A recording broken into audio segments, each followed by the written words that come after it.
Allez, c'est parti. Oula, Aimé Pervenche est parti au galop. Bering est parti au galop. Boyd de Lavoir est au galop. Bora Buissonnet est au galop. On a perdu 4 chevaux, ou pratiquement perdu 4 chevaux sur faute en début de parcours. Et c'est Bifton qui prend le meilleur départ devant le 4 Bourbon Jab, suivi par Alas Black avec Guinetti numéro 6 et le 10 Diamo de Monchel. Diamo de Monchel devant United Dutet avec Valmayor le numéro 8. Avec pas très loin Valsemé également et Alinea qui se rapproche à l'extérieur. Le 2 est disqualifié, Bora Buissonnet, le 5 Boyd de Lavoir également disqualifié.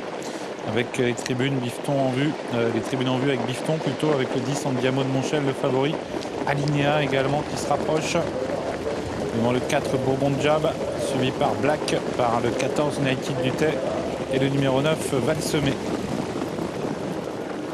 Avec Diamo de Monchel en tête, mais qui va être relayé par Alinea.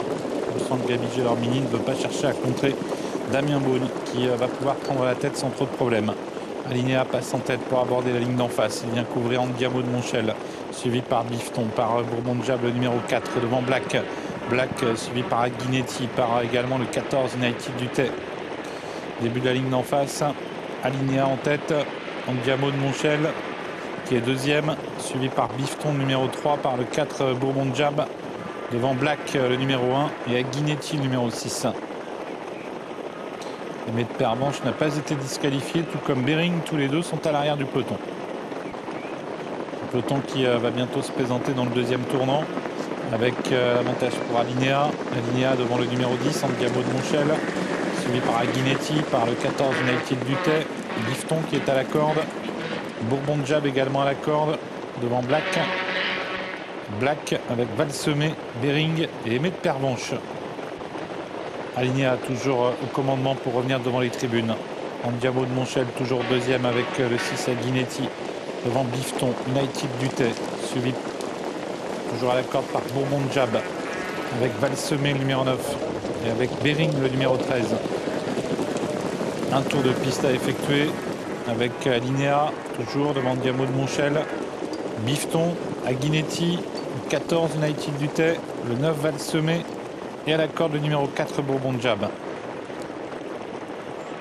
Début de la ligne d'en face avec toujours Alinea qui toujours précède Diamo de Monchel devant Bifton. Bifton avec Guinetti suivi par le 14 United Dutet.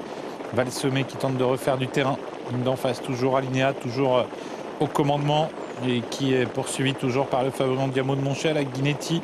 United Dutet qui a pris le chemin de la corde. Bifton qui a quitté la corde quant à lui, qui s'est décalé au centre.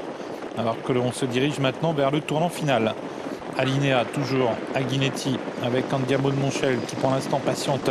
Bifton qui est lancé en dehors mais qui est au galop. Bifton, oui, il a commis une petite faute, il a été remis. Alinea au galop également. Décidément, il est vraiment imprévisible Alinea. Et Diamo de Monchel se retrouve seul en tête. Alors que Bifton est très hésitant à l'extérieur. United Dutet est passé deuxième. Guinetti est en retrait. Diamo de Monchel seul en tête à 300 mètres du poteau. Il file, semble-t-il, maintenant vers la victoire. Alors que United Dutet va tenter de résister à Bifton qui termine vite au centre. Avec Diamo de Monchel, le numéro 10, qui l'emporte. United Dutet résiste et conserve la deuxième place devant Bifton. Guinetti et la 5e place pour le 4 Bourbon Jab. 10, 14, 3, 6 et 4 pour l'arrivée de la dernière, support de Pic 5, la victoire pour Diamo de Monchel, le numéro 10 c'était la course visée, le cheval s'impose plaisamment, la deuxième place pour United Dutet, le numéro 14, la troisième pour Bifton qui a bien conclu après sa faute dans le tournant final, la quatrième place pour le numéro 6 Guinetti, la 5e pour le 4 Bourbon Jab. 10, 14, 3, 6 et 4.